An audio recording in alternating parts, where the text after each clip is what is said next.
This is the Phonics screener profile, previously known as the letter level. This is where you're going to be taking a look at students' code and how much that they have. So, as you can see, my name is carried over here again due to the instructor profile. And I have a bunch of Ghost students here that apparently we have all scored perfect on the assessment. This is because the next sheet that I'm about to show you subtracts deductions from the assessment itself.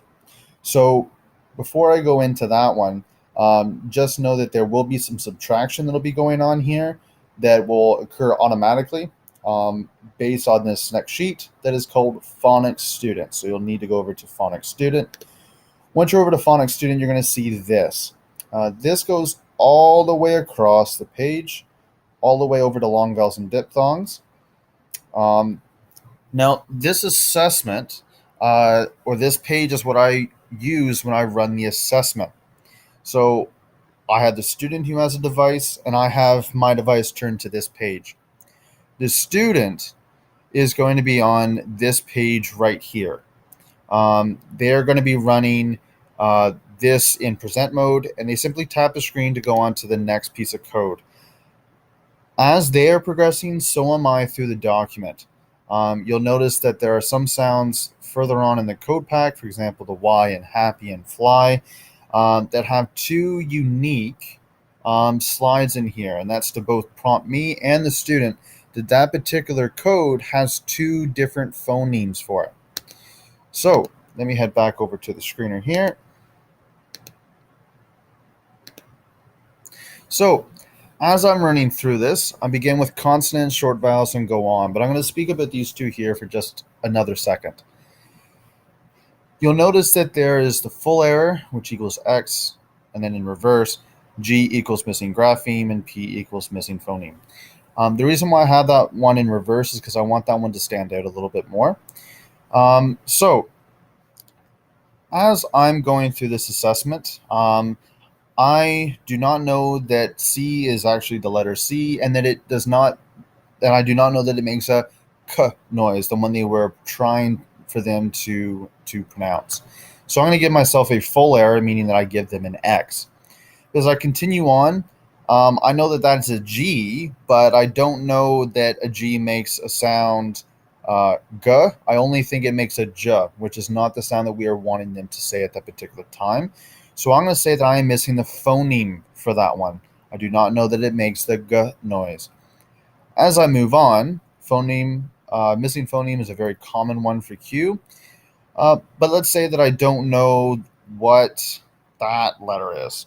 But I know that it makes a X noise. But I don't know the name of it at that moment. So if I say that I don't know the name, or I'm missing the grapheme, I put a G right here. This also continues on here as well for the short vowels. I'm going to say, just for the sake of this video, that I do not know my short O sound. So I'm going to go ahead and just put that I do not have that phoneme. And I continue on with my assessment. Now I'm just putting in some fake data here. But as I'm going through, it's going to become very apparent where I'm going to need help. So I'm just going to make that for the long vowels. So as you can see here, I'm going to need a lot of help.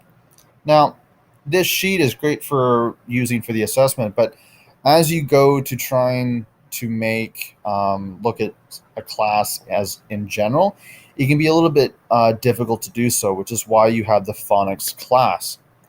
So as I get across the phonics class, you see there's been a change in color for my data entry level. So here, consonants, I have an area of concern with the consonants. Short vowels, I missed one, so I might want to be trying to improve that one. Missed a few in digraphs, and so on and so forth. You'll also notice that I really started to hit a hard level of difficulty when I got to the long vowels.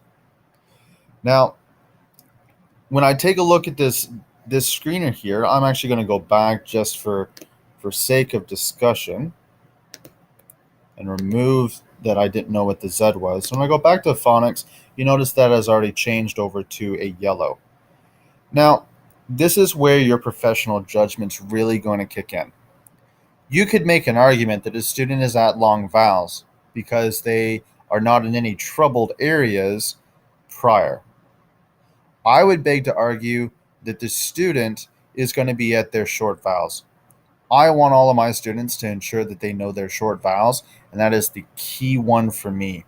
They are also missing quite a few, or I'm missing in this case, missing quite a few consonants. So their first code pack that I create for them is really going to focus in on their sounds from consonants and short vowels. But if they consolidate those, and hopefully quickly, I already know what their next code pack is going to look like based on their former results, which I'm probably not going to spend time on consonant digraphs and split vowel digraphs as they're only missing two there. It'll be a part of their code pack, but not the focus of their instruction. Rather, it'd be long vowels. So with this being said, the initial one here, again, I need to enter the number in assessment. What number is that referring to? Well, as it was on the phonemic, it's the same here. I'm taking a look at where students are at using those numbers up here at the top using that color-coded scheme. Now, I said that I was at short vowels, meaning that I'm going to have that one short vowels part. So I place a 2 and it automatically converts that over to short vowels. Now, going back to the phonics student, now that I have all of my assessment data for all of my students already done, now it's time to make targeted instruction. This phonics student page is going to be incredibly helpful to you as you're going on with more students being put in here. If I have two groups, which is very likely for you guys to have two or more groups at the consonant and short vowel levels, I'm going to try to pair up which groups need the same work on the same letters and the same phonemes. One, it'll make the games much more targeted for the students that are within that group, but it'll also allow them to collaborate a little bit more as they're trying to consolidate those sounds. When I have multiple students in here, I'm able to take a look and see who else also needs to work on the Q, who else needs to work on the G, and so forth. I might have some students that are all at the consonant sounds, but they have absolutely nothing in common outside of the fact that they're in consonants. So it may not make sense for me to put the group that are struggling with J and N with the group that's struggling with G and Q. So those are all professional judgments that you'll need to make as you're building instruction. But this sheet can be very helpful in trying to build targeted instruction for your groups during that phonics guided block of the day.